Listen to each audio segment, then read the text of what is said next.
Welcome back, viewers. A very big thank you to our sponsors, New Global Pharmaceuticals, manufacturers of Ibuglo, Paraglo, Glopex, and also to J. Amado and Sons Limited, importers of Virgin Olive Oil, Alpha Garlic 1+400, and lastly, Global Production House and Events Management. You can contact them for your logistics, your stages, and others. My guests are already here in the studio. Welcome. Thank you. Please, George Wiafe, CEO of New Global Pharmaceuticals. Of course. And then, yes, pastor of New Global Word Ministry. Wow. Sure. I'm Pastor Ransford at Sakyi, the president of the Law Certificate Incorporated. Okay. You're welcome. Thank you. Okay, today we are going to discuss sex before marriage. You think you have to taste the cookie before the marriage or after? But I'll start with you, Mr. Wiafe. Sure. Please, let's start from the onset. What is the importance of marriage? What is marriage, and then what is the importance itself? Good, thank you. You know, when we read the book of Genesis, God created man, Adam. And there was a little, deficiency. God saw a deficiency. He saw boredom in man. Adam was alone. But Adam saw all the other creatures. He was alone. So God saw boredom in man. And when we read Genesis chapter 2 verse 18, it says, it is not good for a man to live alone. Therefore, what I will create for him a suitable partner. So naturally, it's not good for any man. When the Bible talks about man, it refers to even woman. So it is not good for any person, in particular, to live alone. There should be a partner. Good. So for the sake of boredom and probably procreation, we need to multiply. So today, if I hear someone say, okay, a man can marry a man, I find it very difficult to even understand, because there can be no procreation. Though there can be maybe interaction, boredom will be cured. The issue of boredom will be cured. But for procreation, no. A woman cannot also marry a woman. It's never done anyway. So a man, when you further read Genesis chapter 2, verse 24, it says, and for this reason, a man will leave his father and mother and cleave with his wife and become one flesh. This statement is a blueprint according to God's words, because it's repeated about 4 times. Anytime you read any statement that is that repeats itself, it shows it's God's own blueprint. When we read Matthew chapter 19, verse 5, and for this reason a man will leave his father and mother and cleave with his wife and become one flesh. The same statement is repeated in Mark chapter 10, verse 7. The same statement is repeated in Ephesians chapter 5, verse 31. It means it's God's own blueprint. And for this reason, a man will leave his father and mother and cleave with his wife and become one flesh. Today, sometimes a man will marry because of commercial reason or because of social problems. He has to maybe travel to a distant country and leave the wife alone. That is not marriage. That kind of stuff, it's not marriage. Good. And several couples have also married, and they are still, in contact with their former boyfriends, their ex-exes, which is also not good. The moment you do that, you are not left. He said a man will leave. The leave doesn't mean, leaving your parents alone. You leave all those past promiscuous lifestyles. You are now a fresh, couple. That is what is breaking most marriages today. Someone is married, still texting former boyfriend, former girlfriend. You see, there is no perfect marriage in any part of the world. Human being, there's imperfection in man. And having married for over 30 years, yes, I've gained a lot of experience in marriage, inside my marriage and outside my marriage as well.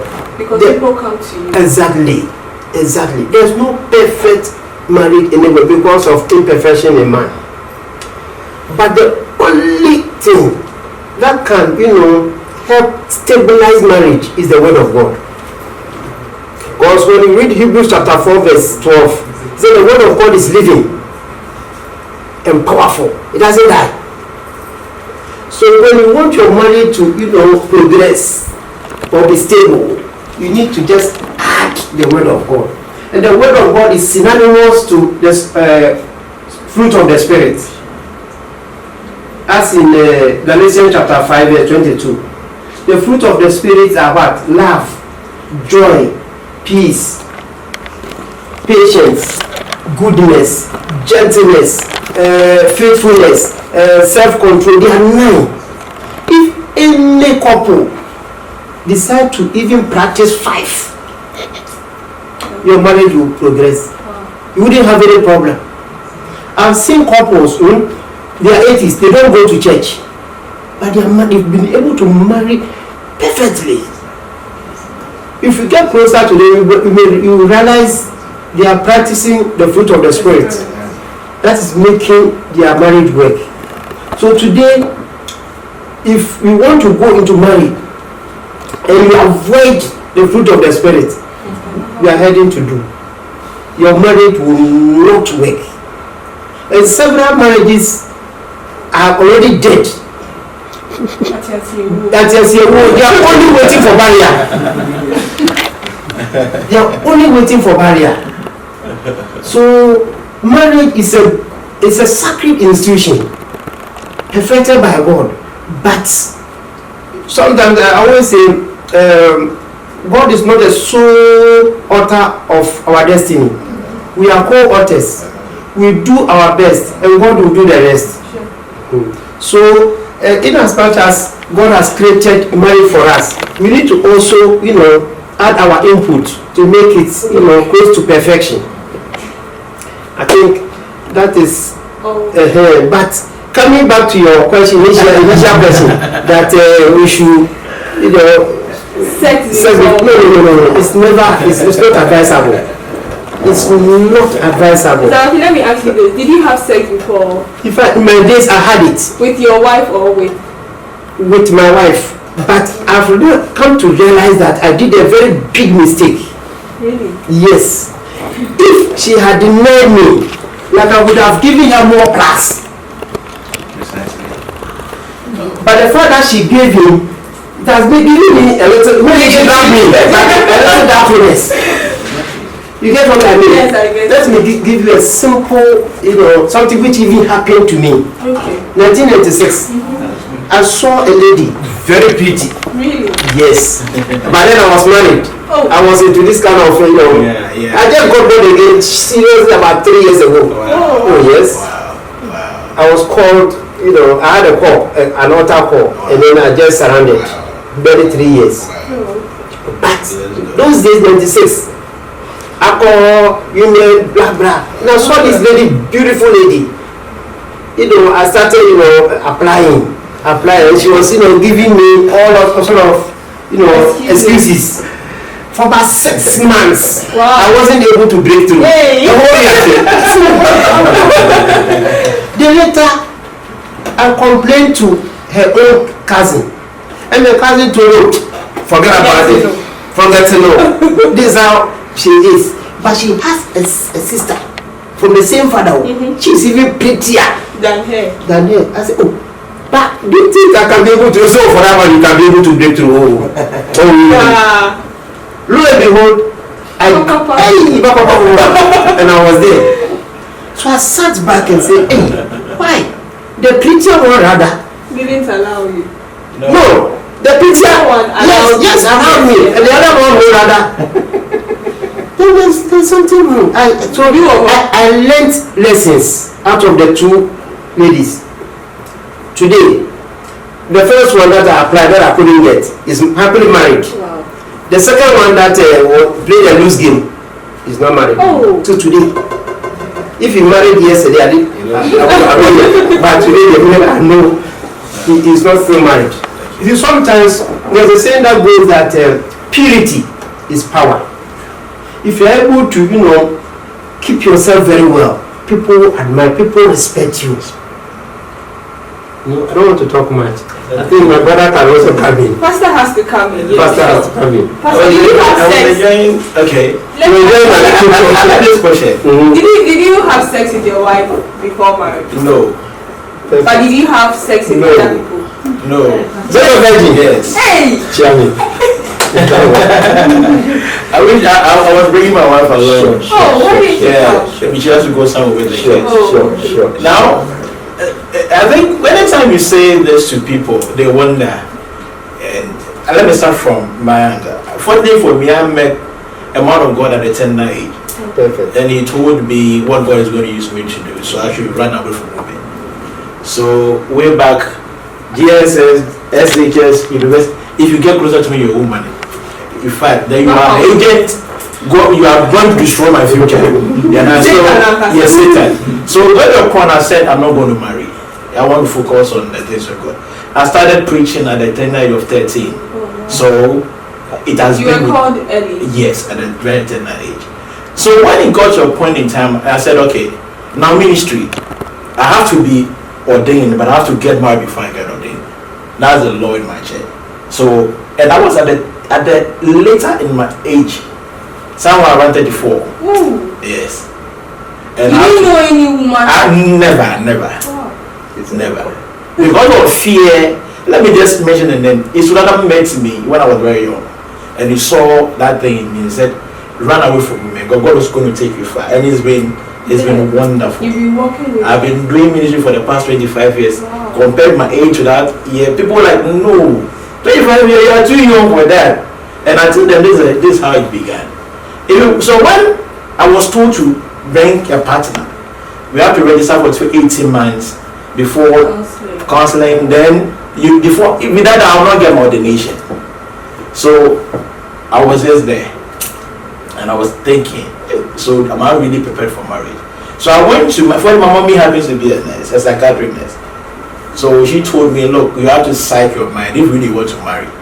Because I've been watching you from afar. It's like you are not prepared for marriage. Because in everything, I want to do everything for myself. So because of that, I learned how to cook, how to wash, how to do everything. Everything on your Because now tradition, the certain they believe is that a woman is coming into your life to come and do A, B, C, D. So if that's why I have to marry, then let me just learn all those things so that I'll know that I'll be okay. Yeah, okay. But ministry comes in and my church, if you don't marry, you not your day. Because I don't believe people and counsel people. But then I've gone through counseling school and I became a counselor and I'm not married. So what is it, theoretical or practical?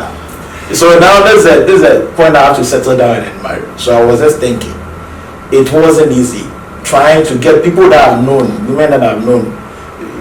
But going back, I have to go and look at this person is this and this person is that, this person is that. But one weakness I saw I was having was that when a man does something to me, it doesn't hurt, doesn't pain. But when a lady does something small, even the same thing, it hurts. It seriously. And then my mom said, no, this one, you can't marry with this one. Because you have developed that thing, and it's like you see women to be agents. So you have to go for counseling for the psychiatrist too. So she took me to work. And one doctor, then who was then the chief psychiatric at the mental hospital, sat me and was asking me why. And I told him that because I was told that women are agents, they will destroy my future. So once you go to destroy my future, then I have to make sure that I have to finish you before you come and destroy my future. Then he counseled me and said, now you are going to be a pastor, you're going to lead people. A lot of people who are married who come to you for counseling. And then, okay, I accepted the counseling. It wasn't easy. So now you have to decide on who you marry. Because the 18 months given to me in church is getting closer. Then I remember there's this young lady that taught that when I was in my service. She was respectful, was good in my singing group. I was having a singing group whilst I was teaching them. So I met her. When I met her, unfortunately for her, fortunately for me, she has lost her mother.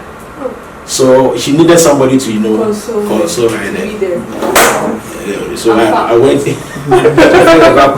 I went in there, and then she was happy to see me because I've been counseling her while in school, and I've been advising her. So when I brought her into my music ministry, when I started music ministry, maybe it will be 17 years this July, next month July. So I brought her into the singing ministry, and then we started teaching. Then I told her, look, are you ready to marry a pastor? And she said yes. Just there? Just there. Wow, that's how you... One after my I just went straight away. I don't have that time to be pampering. You know what? It was a part of me. I didn't mean before they were with them. I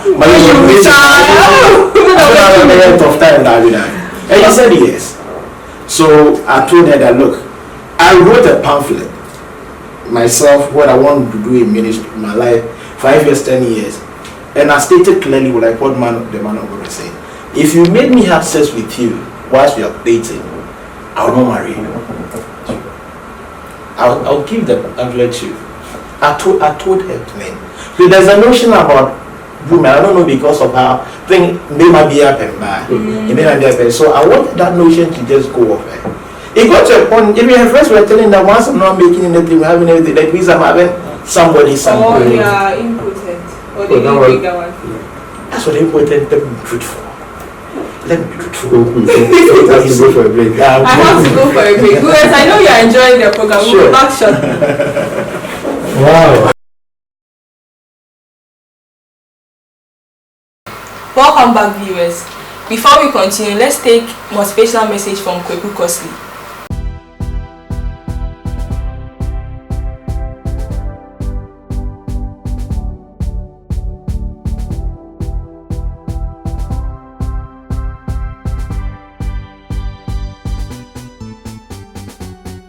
Okay, let's continue. Mr. Wiafe, I want to ask you this. You said you had sex with your wife before getting married. Do you think it's played any role in your decision making? That's to marry her? The sex itself, yes, was it good? But I thought I saw it as a commitment. Okay. The moment she was able to give in, I said no, I cannot also deny her. I have to, carry her along. But she wasn't the only person you had sex with. But comparing her to others, I saw that she was much better in terms of cooking, relationship, upkeep, so many things. Yes, I saw that she was the right woman. Okay. And fortunately, she also comes from, I would say, my own family. Oh, okay. Incidentally, I never knew her until later on we went to her family home, and then my mother said, "Oh, this is your sister." Oh. So I saw maybe it's part of God's plan. Okay. Yes. So I see my children as my nephew and nieces, which is also good. Okay. Okay. So, Pastor, let me ask you this. These days we are with the youth. We are doing it before marriage. You think we do it for the compatibility purposes, and I say if you say that is a deception out there. But look, one thing I've seen is that if you try sex before you marry, at times it might not even be the same person, different people. It disturbs you, the individual. Even if you marry that same person, trust will not be in the marriage. Really? Seriously. The little, in the moment you see him or her in a compromising position with somebody, you remember that this person cannot be trusted. Then it creates even things that should not bring problem in the house because of that experience. That is the main problem we have in marriages. As a counselor, if you pick 100 marriages and you just weigh, about 95% of them talk cheat. Then once you ask the person, did you see him or her cheating? No, I suspect that. So what brings about that suspicion?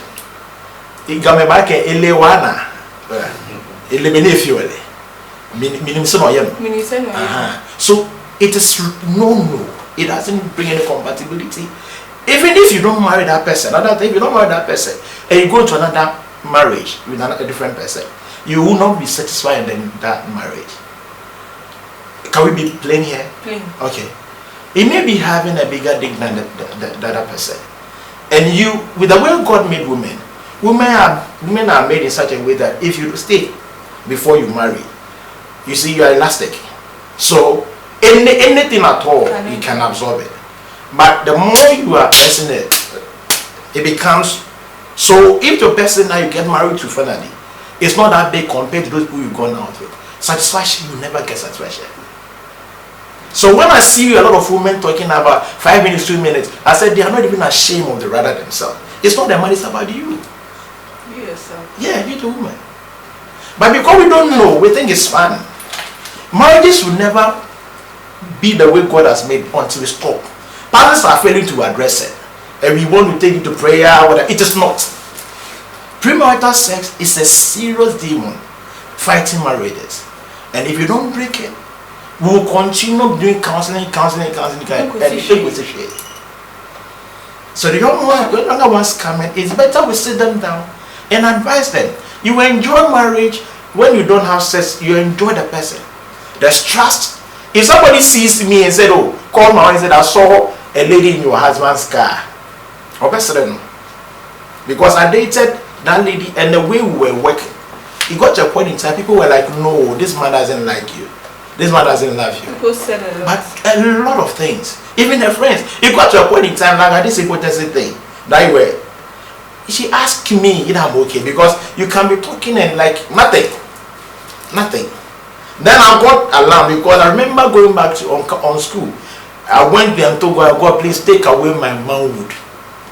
Take away. So when I was getting closer and I was not getting anything, I got to tell you, has God taking this thing? God taking this thing away. You know, because there's nothing. You've been there. So I have to go and see a doctor and say, Charlie, but the check said everything is so because I'm about to marry. You know, until the doctor said you're okay, I join on the other. So look, if you have 2 seconds, so 1 second, so 30 seconds, so if all of you got married as marriages, you'll be satisfied. Okay, Counselor, let me. I'm not to cut you short, yes, but if let's say you are doing it, but you want to stop, good. Another thing that I have with the church, we can do deliverance, and it is a process. I don't know if you have that time for us to talk about that process. You make it short. Okay.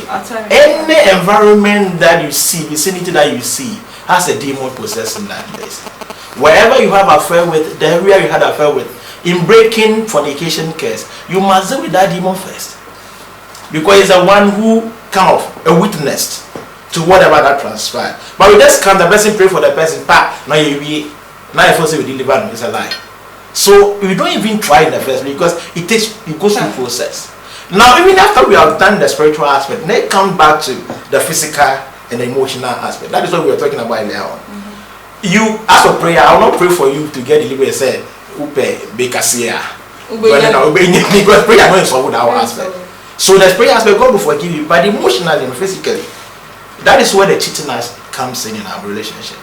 Somebody who has maltreated you, but because you remember, Charlie, when you fine, then you see that you are married, but you are rather testing. And they take advantage of married women these days. These days, married women are cheating more than single women. Seriously, research has done research that we did with Charlie. It is so we ask ourselves, so why are they married such people? Conditional marriages are happening.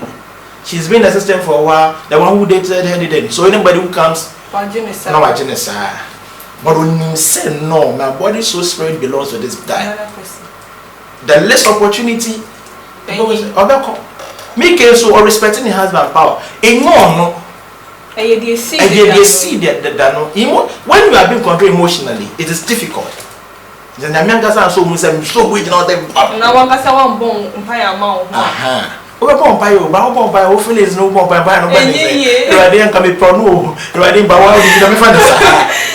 Okay, Mr. Wiafe, from the traditional context, no, it's important that we don't have sex before marriage. Why is it so? Traditionally, say if you are growing up, Mommy Becca said, men found whom can be with dignity. Like, importance. What's the importance of that? Okay. Who said? Obade, open your yama. So we do honey. Because the moment I hear quiet Benina, people are watching us, even in our neighborhood. The way you carry yourself.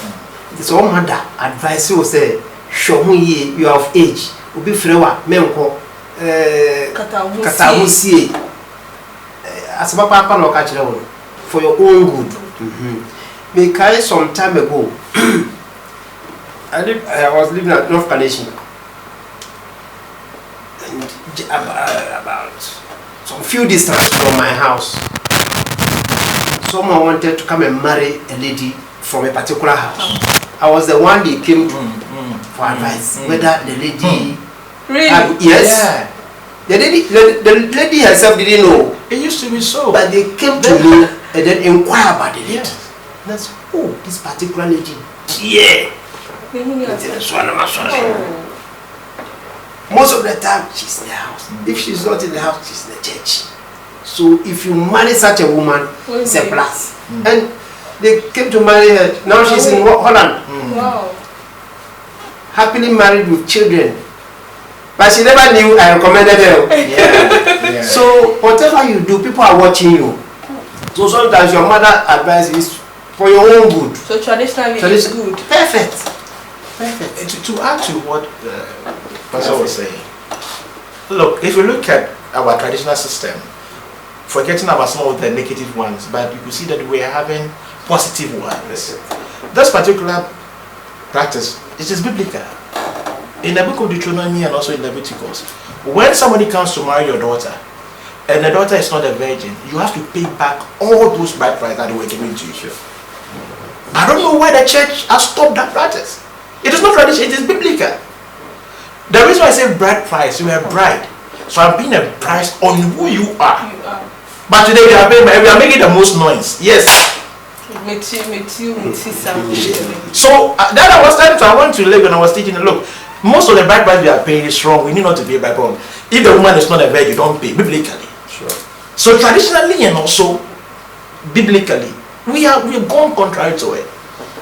And I am getting one better as up away. Me get so. Did you come? It's true. It's not one of share the position. The dignity. And the church is not helping. You see, the church is silent on it because most of our people, members, are women. So if you want to bring that, they will leave the church. It's but no. Are we now preaching the gospel, supporting Bible, or we are talking about how people will feel? And because of it, we have negated those principles in the Bible and they're just flowing. It's not a feeling in our SM. So we need to, if we really want to go back to our tradition. Look, our tradition was such a way that it keeps you. And my no by a sure. I'm out for boom. Oh, about we never want to say. By name, we get in the base because it's all about the Jalene Baba. Who was that? Or the say, I think I don't you know, and it is bad. So what we are going through, and it's a curse. Premarital sex before marriage is a curse. And we have allowed that curse to become a norm. And we think it's okay. It's okay. I mean, I don't have a problem with the world, but the church. That's why I have a problem with that. Okay, Pastor, someone has sent a message, one of our viewers. This one is from Mofat. He says, Pastor, this segment is great. Thank you for handling this topic, but please, there's 4 movements. Oh, Charlie. Who say movement? The more I say movement, the more I say the kingdom of darkness. Okay, Mr. Wiafe, let me ask you this one. Why abstinence? Like, why abstinence? I think for your own good. Because these days, a lot of STDs, sexually transmitted diseases, gonorrhea, the syphilis, and then the almighty AIDS. I have about 4 classmates who have died through AIDS. See, sometimes you might not be lucky, you see, and then you engage in such practice and then you are off. Before, if I had known. There's a saying that the price for discipline is much richer and rewarding than the pain of regret. The pain of regret. Several people are going through pains of regret just because if I had known.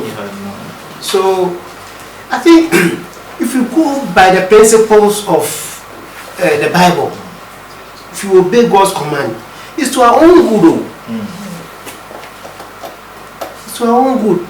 I don't want to, if you know, Psalm 23, the theme for Psalm 23, David wrote Psalm 23, and he said, God is seen as a caring shepherd and a dependable guide whom we must follow and obey his commands. It's our only source of hope for eternal life and security. So obeying God's command is for one good. Solomon went contrary to God's word. You know how he ended. So sometimes the commandment of God is for the betterment of our own life. Okay, Pastor. Yeah, sure.